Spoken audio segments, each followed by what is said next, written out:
J.J. Abrams feared sequel guy reputation when offered Star Wars role. The acclaimed director originally turned down the position before later having second thoughts.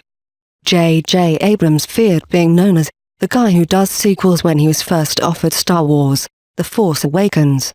The acclaimed director initially turned down his role on the film when it was offered to him by Lucasfilm president Kathleen Kennedy. J.J. explained that he first thought it wasn't the right direction to take his career in. He told the Times magazine, "The reality is, I didn't want to be the guy who does sequels. When Kathy called, I did something I don't normally do, which is look at my career. I really did feel like, that sounds like the wrong idea."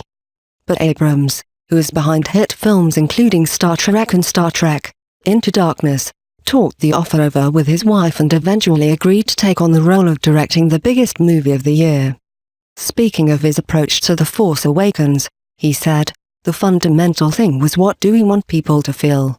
And the answer was that I wanted people to feel the magic of what Star Wars was, the sense of romance, the sense of heart, the loyalty, the sweetness, the friendship, the unexpected scenarios, the discoveries the characters make, the sense of impossible scale made possible." We can't see J.J. regretting his decision now that Star Wars has smashed box office records. The film, the seventh from its franchise, received its long-awaited cinema release in the UK on Thursday.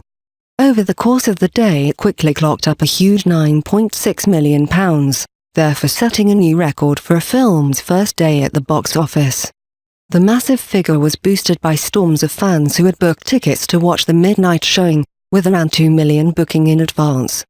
All in all, those who stayed up until the early hours of the morning equated to £2.4 million of the figure. The previous first-day record belonged to Harry Potter and the Deathly Hallows, Part 2. Released in 2011, the final installment of Harry and the Gang brought in £9.4 million when it first hit cinemas.